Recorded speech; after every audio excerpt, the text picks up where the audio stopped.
Este é o Mundo Soja, espaço dedicado a um dos grãos mais relevantes na cadeia do agronegócio brasileiro. Eu sou Juliana Amaral e no programa desta semana vamos trazer informações sobre a publicação de uma nota técnica da Embrapa Soja orientando produtores no manejo de lagartas em cultivares de soja BT de primeira geração. O especialista convidado é o pesquisador da Embrapa Soja, Daniel Sousa Gomes. Seja bem-vindo ao nosso programa. Obrigado, Juliana, pelo convite. Então, Daniel, que variedades de lagartas foram analisadas no estudo da Embrapa? Quais as características delas? Fala um pouquinho para a gente. Na cultura da soja, existem duas espécies mais comuns de falsa medideira. A que a gente está relatando agora com problemas de resistência é a lagarta Rachyplusia nu, que ela é mais comum na região sul, né? Sul de Paraná e Rio Grande do Sul, e ela é uma praga que é polífaga, afeta vários cultivos, ataca vários cultivos. É muito parecida com a lagarta falsa medideira, que já é bastante conhecida pelos agricultores, que é a lagarta Chrysodex includens. As duas são muito parecidas e são difíceis de diferenciar no campo, né? Para diferenciar as duas espécies, tem que ser observados caracteres muito detalhes, não? Para poder estabelecer a diferença e identificar a espécie. Daniel, e que metodologia de pesquisa foi utilizada pelos cientistas da Embrapa para esse estudo dos insetos? Criadas essas lagartas, alguns agricultores relataram que tinha lagartas na cultura da soja, então foi soja BT, e então foram coletados insetos e criadas essas lagartas em soja BT. E elas completaram o desenvolvimento e até conseguiram, os adultos, as mariposas obtidas após desenvolvimento, elas conseguiram colocar ovos e reproduzir-se. Então, isso, então, é uma indicação de que as lagartas estão resistentes. Um aspecto importante que a gente deve ressaltar é de que as populações não foram muito elevadas, não? Então o agricultor não deve tomar atitudes precipitadas. Ele tem que continuar fazendo levantamentos, amostragens na cultura e observar, como deveria ser feito corriqueiramente, observar a densidade da população das lagartas e só adotar medidas de controle quando essa população alcança o dano econômico, o nível de ação, que a gente na cultura da soja considera 20 lagartas por metro, e também considera os níveis de desfolha, né? Que na fase vegetativa é 15% de desfolha e na fase reprodutiva 30% de desfolha. Então, essas normalmente, até o momento, as populações observadas não foram muito elevadas. Embora tenha esse problema da resistência, as populações não foram muito elevadas, ou seja, que ficaram por baixo do nível de ação. Então, por isso que o agricultor não pode ficar apavorado com esse relato da ocorrência de resistência. Outro aspecto que a gente observou também é de que nós temos instaladas armadilhas luminosas e a população foi relativamente alta comparada com outros anos, tá? Outro aspecto muito importante é que o agricultor deve fazer refúgio de forma adequada e continuar utilizando refúgio. É um aspecto muito importante para evitar a seleção de populações resistentes futuramente. E por que vocês, pesquisadores, decidiram compilar os resultados no formato de nota técnica? Porque é uma informação relativamente nova. O ano passado já foi observado em alguns casos, não? E nessa safra a gente confirmou, não, o problema, não? Para isso tem que ter certeza de que a soja está expressando a toxina, não? A toxina que tem na soja de primeira geração, que é CRI1AC. Então, uma vez foi confirmado isso, a gente já tem certeza de que o problema de resistência está ocorrendo. E foi feito no formato de nota técnica justamente para isso, para evitar de que o agricultor fique muito preocupado e realize aplicações desnecessárias, né? Isso é o que é o mais importante, eu acho, que ele adote as práticas de manejo de forma adequada e evite de aplicar desnecessariamente produtos quando na realidade não é necessário. Daniel, eu sei que o documento é extenso, é denso, mas eu gostaria que você trouxesse aqui para o nosso telespectador os principais pontos dessa nota técnica que orienta os produtores no manejo de lagartas. Aham. A nota técnica relata esse problema, constata, informa sobre esse problema, não? Também alerta para evitar a aplicação desnecessária de inseticidas. Tem uma segunda espécie que aparentemente, nesse caso aí, não foi constatado com informação de laboratório a ocorrência de resistência, mas aparentemente há outro problema que está aparecendo também, que é uma mariposa pequenininha, não?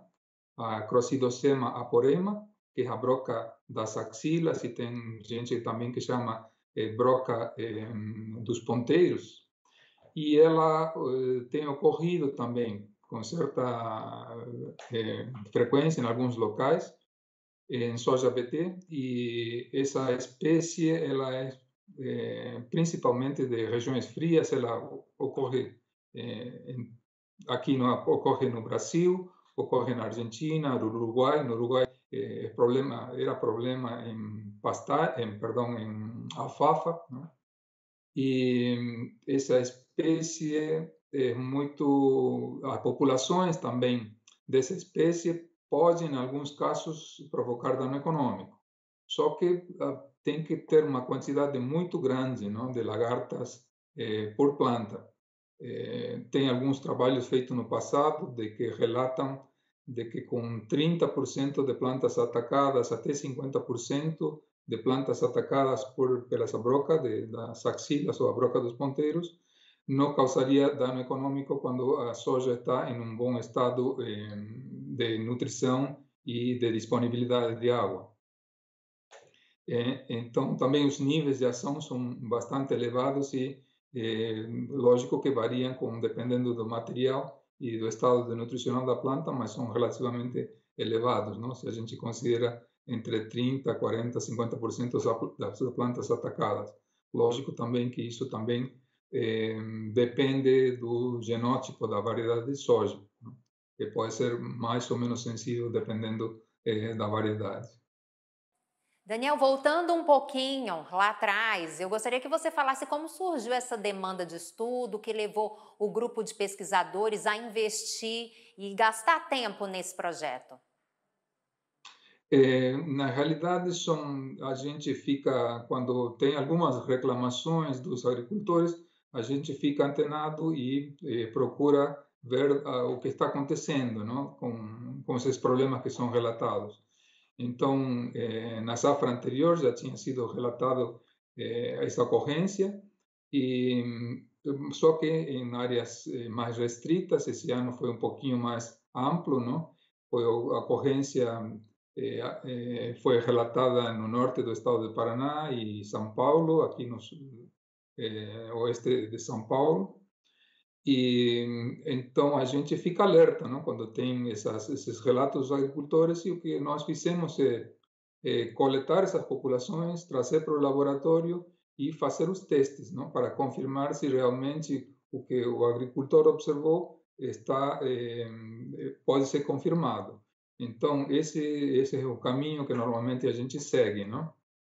Procurando dar resposta aos problemas que estão iniciando ou que podem ser potencialmente complicados, não? Então, isso é muito importante, não? Que o agricultor faça refúgio, que é uma forma de evitar a seleção de populações resistentes. Então, isso a gente dá bastante ênfase porque a gente sabe que tem uma deficiência em relação a esse uso de refúgio, não, de forma apropriada, respeitando as recomendações do manejo de pragas e o uso de inseticidas seletivos também, não, nessas áreas de refúgio. E um outro ponto bem sério é a questão da resistência dessas lagartas. Como vocês encaram e lidam com isso? A resistência é um fenômeno que acontece quando há uma pressão de seleção dos indivíduos por uma técnica qualquer técnica que a gente utiliza, não? No caso de inseticidas químicos e toxinas, isso pode acontecer. É um problema, na realidade, é um problema de que tem que ser prevenido, porque uma vez que acontece é mais difícil controlar, não? Então, todas as medidas que visam mitigar os problemas de resistência são preventivas, não? Uma forma de contornar isso é alternar formas de controle, não? Então, nesse caso aqui, tem uma nova geração de soja de segunda geração, soja BT de segunda geração, que tem mais, além da CRI1AC, tem mais duas toxinas. Então, é um caminho que pode ser seguido, não? Da utilização dessa soja de segunda geração, no caso de ser necessário, e ela consegue controlar as populações de diversas pragas, não? Já porque ela tem toxina com outros modos de ação. E você acha que a identificação de populações resistentes das duas lagartas deve impactar a performance da tecnologia de soja BT para o manejo de outras espécies alvos? A identificação em si, o que faz é dar um alerta, não? Para o manejo apropriado da resistência. Uma vez que a gente detecta a resistência, pode adotar essas medidas que a gente falou e manejar a cultura de uma forma mais apropriada. O principal aspecto que a gente deve considerar é de conscientizar o agricultor, isso aí é o mais importante, de conscientizar o agricultor dos potenciais problemas que podem acontecer, não? As outras espécies ainda a gente não tem problemas de resistência, não foi constatado problema de resistência. Então, no caso da Rachyplusia nu, que é um inseto muito parecido com a Chrysodexis includens, pode ser diferenciado essa identificação pode ser feita com certa experiência, não? Por exemplo, a, as falsas medideiras, elas são espécies diferentes, têm comportamentos diferentes e a fisiologia é diferente. Então, por isso que no caso de Rachyplusia tem se detectado esse problema e no caso de Chrysodexis includens, não, né? Tem outra espécie também, a lagarta da soja, que é Anticarcia gematalis, não? Que também não tem sido detectado problema, certo? Então, a identificação, o que serve como orientação é que se o agricultor tem lagartas falsas medideiras na soja BT, muito provavelmente seja a Rachyplusia nu, né? Então, isso serve como uma orientação. Daniel, e é sempre bom a gente reforçar aqui alguns conceitos no programa, tanto para o público que é do setor produtivo da soja, quanto para outros que não conhecem, mas têm curiosidade. Vamos falar aqui sobre as variedades de soja que existem. Nós estamos falando aqui também sobre primeira, segunda geração de soja BT, trazer aqui esses esclarecimentos para nivelar a informação para todo o nosso público. A soja BT de segunda geração, como eu falei, tem duas toxinas adicionais, não? Então, isso permite ampliar um pouco o espectro de ação, tem maior atividade para outras espécies de lagartas. E, na realidade, esses problemas também podem ser manejados com o uso de inseticidas.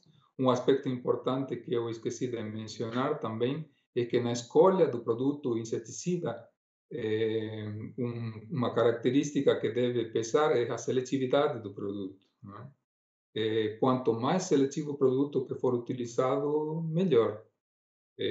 Por exemplo, nós temos produtos que são bastante seletivos, provavelmente os produtos mais seletivos que existem são os vírus, não? No passado, o Brasil utilizou vírus para o controle da lagarta da soja em uma escala bastante elevada, não?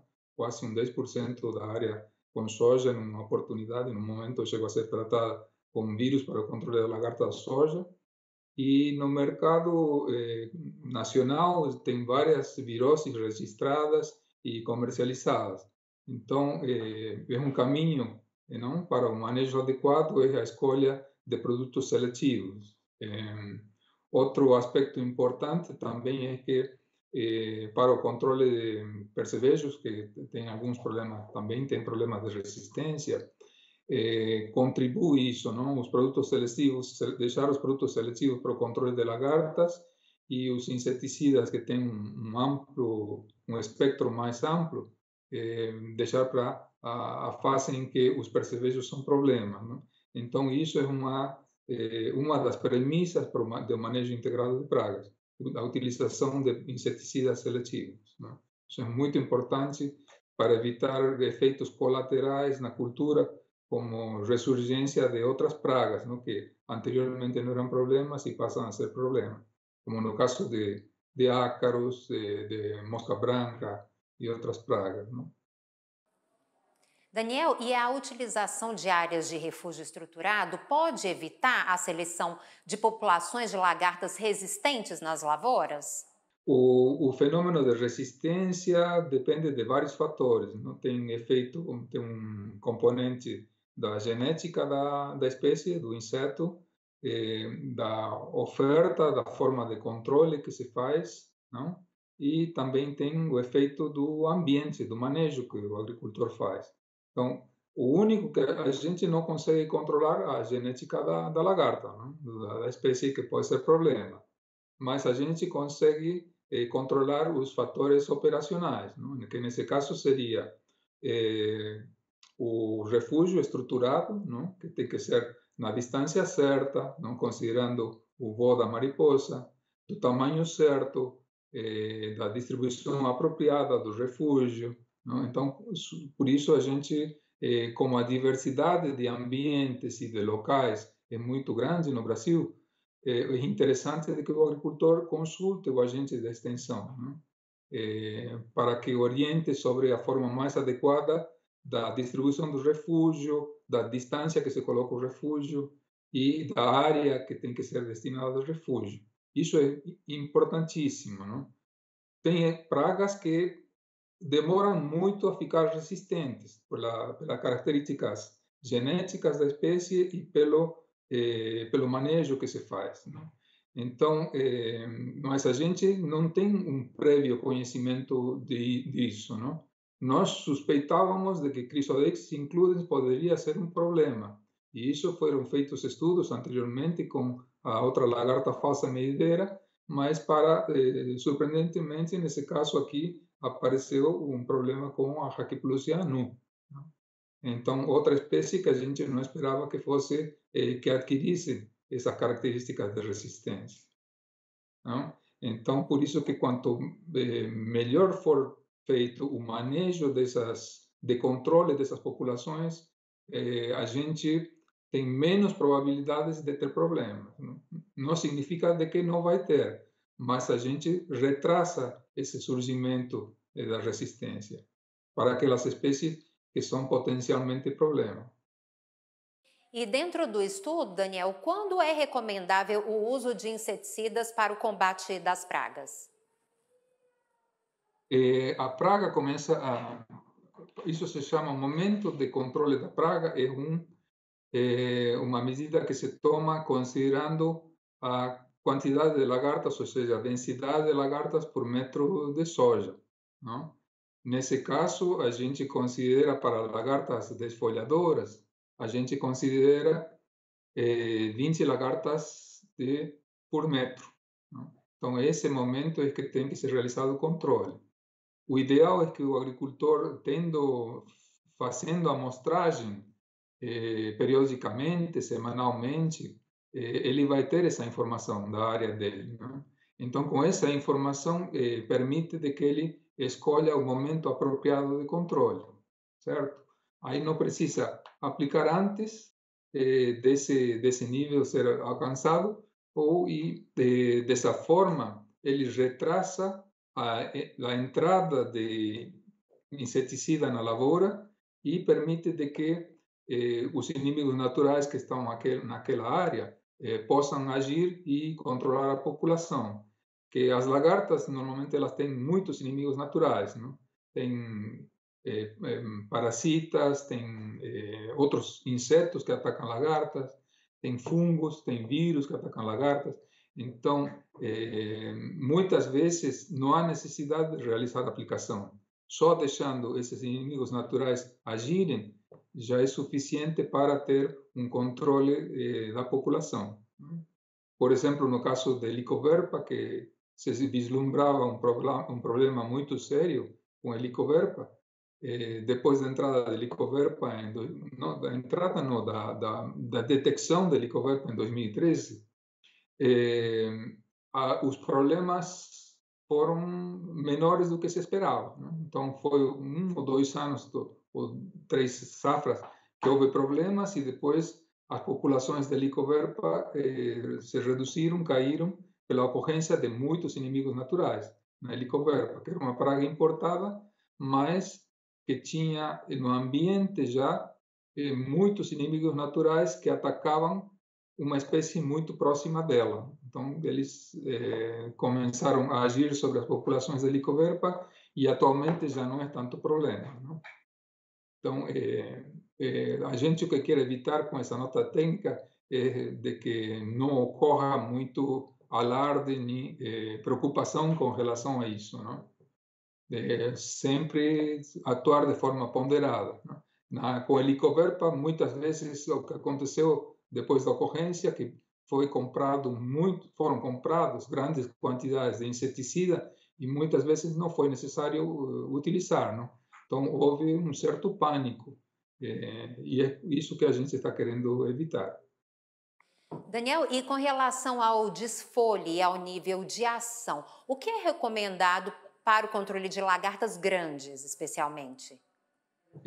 As lagartas, quando são maiores, não, nos últimos instares, na última fase de crescimento, elas consomem mais. Então, por isso de que se considera esse nível de ação daí com relação à densidade de lagartas.